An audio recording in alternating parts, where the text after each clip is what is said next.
प्रिय विद्यार्थियों नमस्कार। हिंदी की ऑनलाइन शिक्षण व्यवस्था में आप सबका हार्दिक अभिनंदन स्वागत। आइए प्रारंभ करते हैं हिंदी का शिक्षण। हम अध्ययन कर रहे हैं संधि का। ये बात हम पहले बता चुके हैं कि संधि क्या है।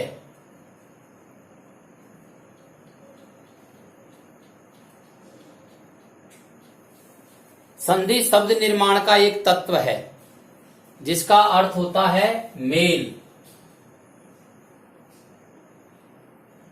या जोड़ना, और ये मेल किसका होता है? वर्णों का।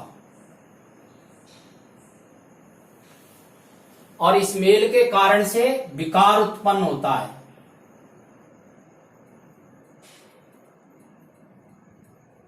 परिवर्तन होता है, और इस प्रकार का परिवर्तन होना व्याकरणिक प्रक्रिया है।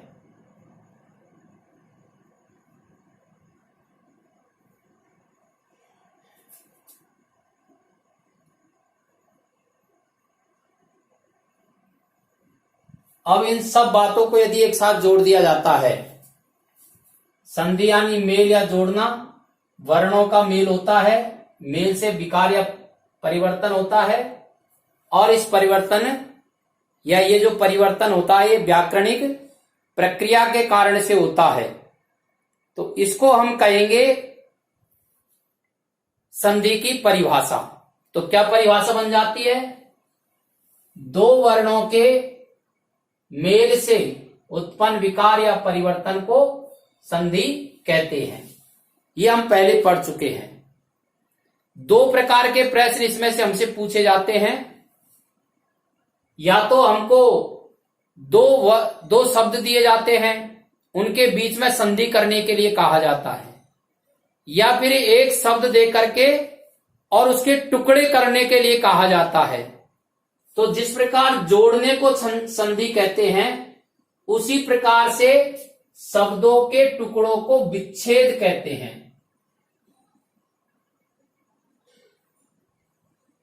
तो यह संधि का विलोम हो गया। संधि यानी मेल या जोड़ना, और विच्छेद यानी शब्दों के टुकड़े करना। अब आज का हमारा जो अध्ययन है वह है संधि के भेद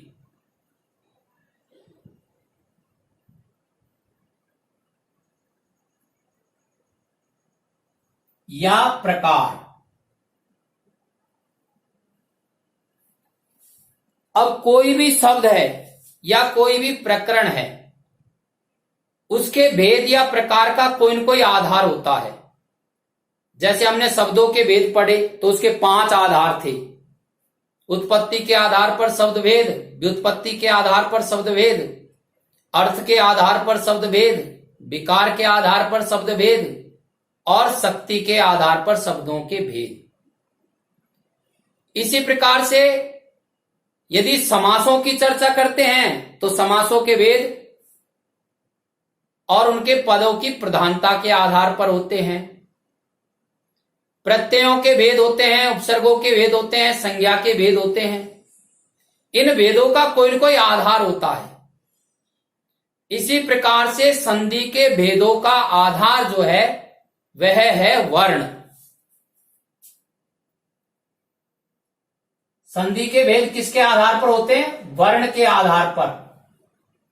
इस वर्ण को ही क्या कहते हैं? ध्वनि कहते हैं।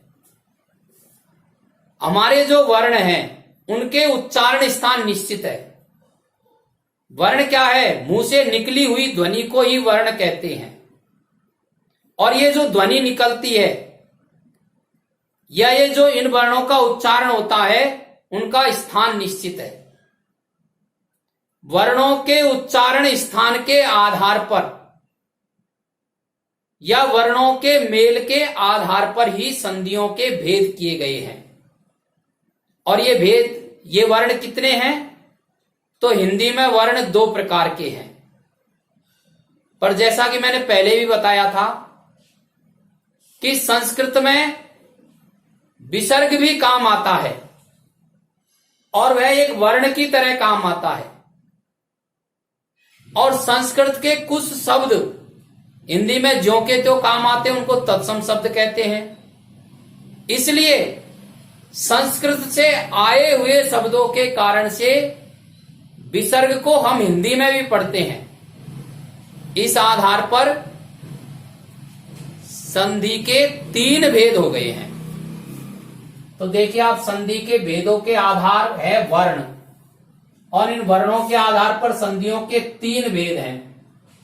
पहला है स्वर संधि,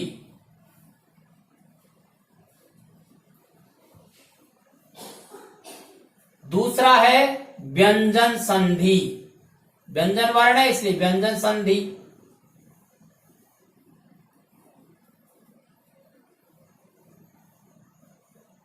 और तीसरा भेद है इसका विसर्ग संधि।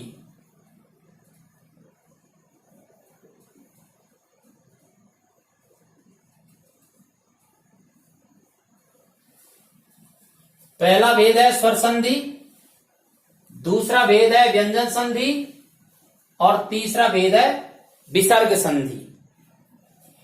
स्वर संधि किसके आधार पर है? स्वरों के मेल के आधार पर हुए परिवर्तन को स्वर संधि कहते हैं। व्यंजन संधि क्या है? व्यंजनों के मेल के आधार पर हुए परिवर्तन को व्यंजन संधि कहते हैं। और विसर्ग संधि क्या है? विसर्ग के साथ हुए स्वर या व्यंजन के मेल से हुए उत्पन्न विकार को विसर्ग संधि कहते हैं। अर्थात हम इसको ऐसे समझ सकते हैं, स्वर प्लस स्वर बराबर स्वर संधि। समझ में आ गया होगा आपका? स्वर का स्वर से यदि मिलान हो जाता है तो स्वर संधि होती है। यहां क्या होता है? व्यंजन प्लस व्यंजन बराबर व्यंजन संधि।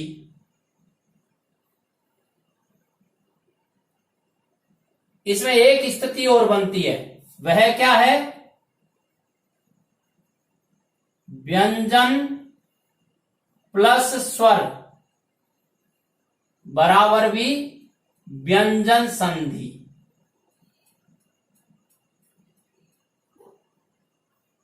इस आधार पर इसकी परिभाषा भी आप दे सकते हैं। स्वरों के मेल से उत्पन्न विकार को स्वर संधि कहते हैं। व्यंजन और व्यंजन के मेल से या व्यंजन और स्वरों के मेल से उत्पन्न विकार को व्यंजन संधि कहते हैं। और तीसरा है विसर्ग संधि। ये ऐसा निशान होता है विसर्ग का, विसर्ग प्लस व्यंजन या विसर्ग प्लस स्वर बराबर विसर्ग संधि।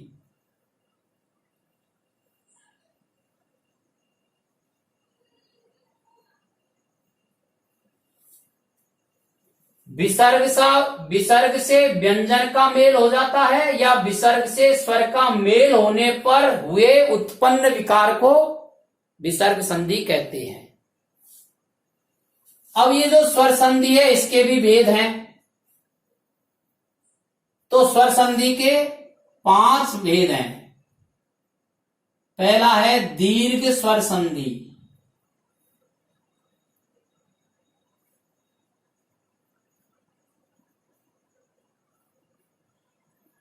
दूसरा है गुण स्वर संधि,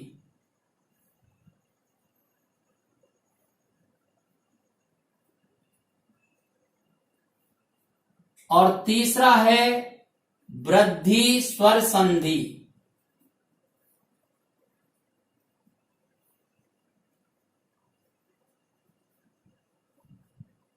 और चौथा है यण स्वर संधि।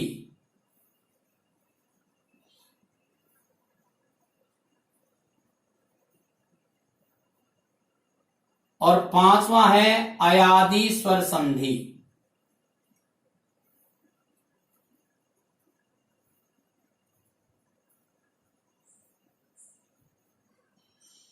इस प्रकार से स्वर संधि के भी 5 भेद हैं। इसी प्रकार व्यंजन संधि के भी भेद हैं। अब इन भेदों को कुछ व्याकरणों में नियम के अनुसार पढ़ाया गया है, लेकिन मैं आपको इनको भी और संक्षिप्त में और इनके नियम बना करके समझाता हूं।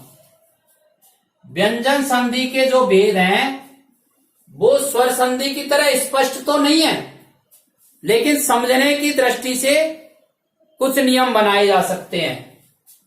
उसमें से एक है घोष व्यंजन संधि। अब ये घोष व्यंजन कौन से होते हैं? जब हम घोष व्यंजन संधि पढ़ेंगे तो इसको वहां खोल करके समझाया जाएगा। मैं पहले भी कह चुका हूं कि व्यंजनों के और स्वरों के उच्चारण स्थान निश्चित है। इन उच्चारण स्थानों के आधार पर इन स्वरों और व्यंजनों के भी भेद किए गए हैं और उन भेदों के आधार पर ही संधियों के भेद हुए हैं। तो एक भेद होता है घोष व्यंजन संधि, दूसरा है अघोष व्यंजन संधि,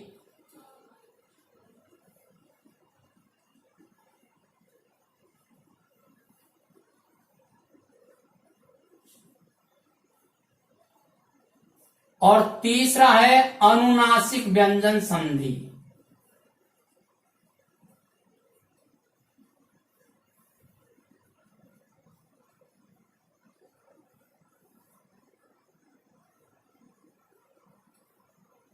कुछ व्यंजन ऐसे हैं जो घोष व्यंजन कहलाते हैं, उनका यदि मेल होगा तो घोष व्यंजन संधि हो जाएगी। कुछ व्यंजन अघोष व्यंजन कहलाते हैं, उनके कारण से उत्पन्न विकार को अघोष व्यंजन संधि कहेंगे। और कुछ वर्ण अनुनासिक होते हैं, नाक से बोले जाते हैं, तो उनके उच्चारण स्थान के कारण से या उनके मेल के कारण से जो विकार उत्पन्न होगा उसको अनुनासिक व्यंजन संधि कहेंगे। इसके भी आगे भेद है। और विसर्ग संधि में यद्यपि इसके स्पष्ट भेद नहीं है, जैसे व्यंजन संधि के भेद नहीं होते हैं, इसी प्रकार से विसर्ग संधि के भी स्पष्ट भेद नहीं है, लेकिन समझने की दृष्टि से और कुछ भेद किए जा सकते हैं। उसमें से एक भेद है विसर्ग को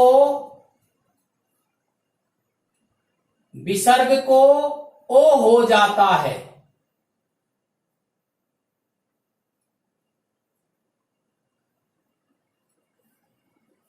एक तो इसका ये प्रकार हो सकता है, विसर्ग को ओ हो जाता है। अब किन परिस्थितियों में होता है ये विस्तार से अध्ययन करने पर सीखेंगे। दूसरा, विसर्ग का लोप हो जाता है। एक स्थिति ये बनती है और एक स्थिति क्या बनती है, विसर्ग को क्षय हो जाता है।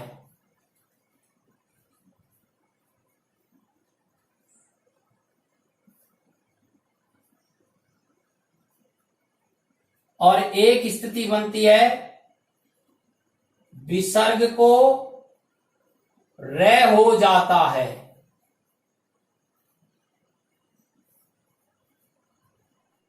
एक स्थिति और बनती है, विसर्ग को श हो जाता है, श हो जाता है, श हो जाता है, श हो जाता है।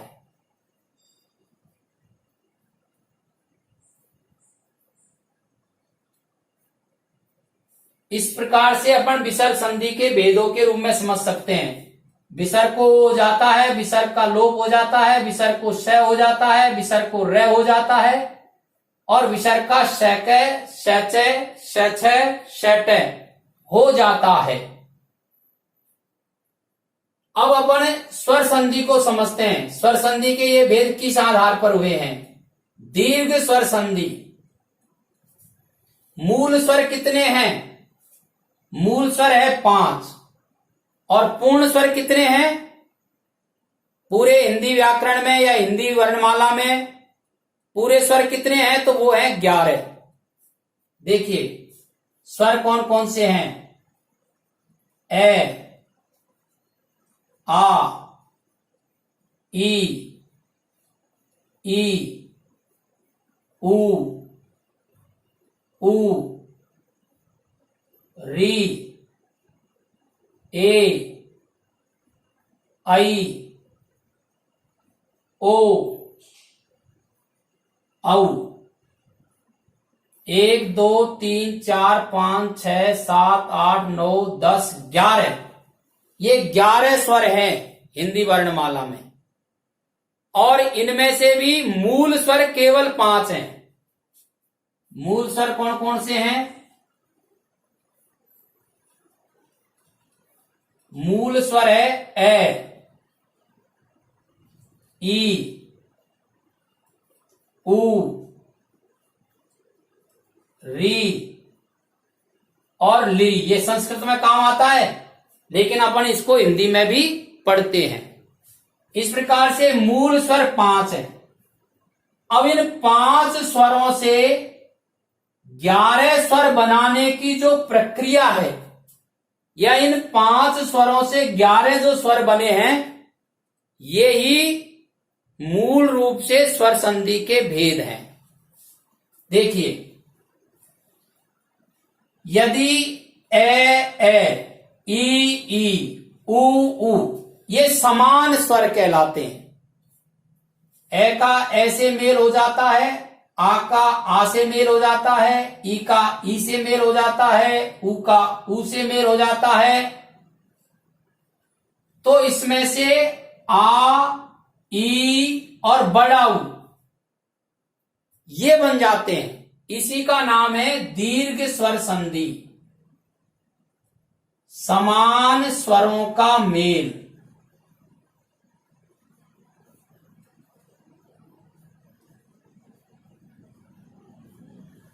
समान स्वरों का मेल होता है तो दीर्घ स्वर संधि होती है। कैसे होता है समान स्वरों का मेल? देखिए उदाहरण, अधिक प्लस अंश। अब ये बात पहले हम सीख चुके हैं कि संधि में पहला जो शब्द है इसका अंतिम वर्ण और दूसरा जो शब्द है उसका प्रथम वर्ण। इन दोनों वर्णों के अंदर ही मेल होता है और इस मेल के कारण से परिवर्तन होता है।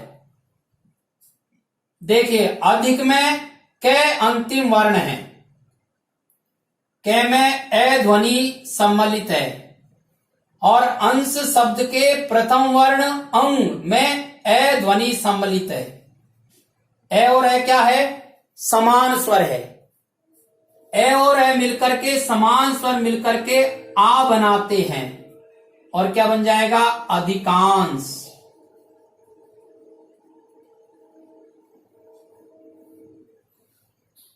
अधिक प्लस अंश प्लस अधिकांश हो जाएगा। ये जो कै है और ये ए है दोनों मिलकर आ हो जाते हैं। आ कै में मिलेगा तो का हो जाएगा, अंग की मात्रा इसके ऊपर लग जाएगी, अधिकांश शब्द बन जाएगा। ये है दीर्घ स्वर संधि का उदाहरण। इसी प्रकार से ई और ई का मेल होता है तो बड़ी ई हो जाता है। गिरी प्लस ईस। पहला शब्द है गिरी, इसका अंतिम वर्ण है री। री के अंदर ई ध्वनि मिली हुई है। ईस का प्रथम वर्ण है ई, दोनों मिलकर के बड़ी ई और शब्द बन गया गिरीश। तो दीर्घ स्वर संधि क्या होती है? समान स्वरों का मेल होता है तो दीर्घ स्वर संधि होती है। गुण स्वर संधि। गुण स्वर संधि में क्या होता है, ए आके सामने यदि ई आ जाता है या ऊ आ जाता है तो क्रमशः ए और ओ हो जाता है, इसको कहते हैं गुण स्वर संधि। ए आ प्लस ई ऊ बराबर क्रमशः ए ओ हो जाता है, इसको कहते हैं गुण स्वर संधि। ए के आगे ई आ जाता है, कैसे आ जाता है, गण ये ए प्लस ईस, ए के आगे ई आ गया तो ए के आगे ई आने पर क्या होगा, ए। समझ में आ गया। इस प्रकार से अब हमने ए और ओ को प्राप्त कर लिया। ए और ओ कहां से आ गया, ए आ में ई या ऊ मिलाने से ए और ओ प्राप्त हो जाता है। अब स्वर क्या बच गया हमारे पास में, आई और औ। तो ये होते हैं वृद्धि स्वर संधि के कारण से। ए आ प्लस ए ओ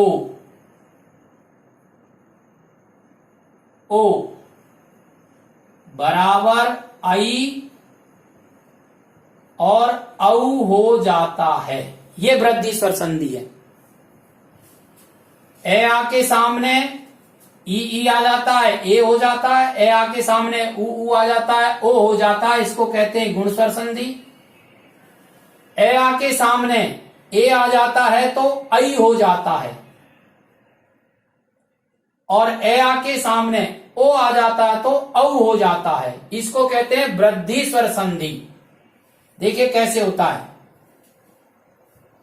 एक प्लस एक, पहला शब्द क्या है, एक, अंतिम वर्ण कौन है, कै में क्या ध्वनि है, ए। दूसरा शब्द है एक, इसका प्रथम वर्ण कौन सा है, ए।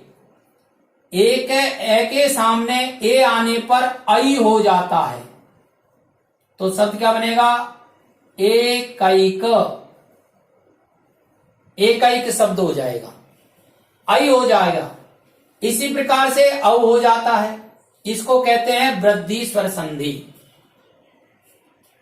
अब दो स्वर संधियां ऐसी है, यण और अयादी, इसी में दो और हैं,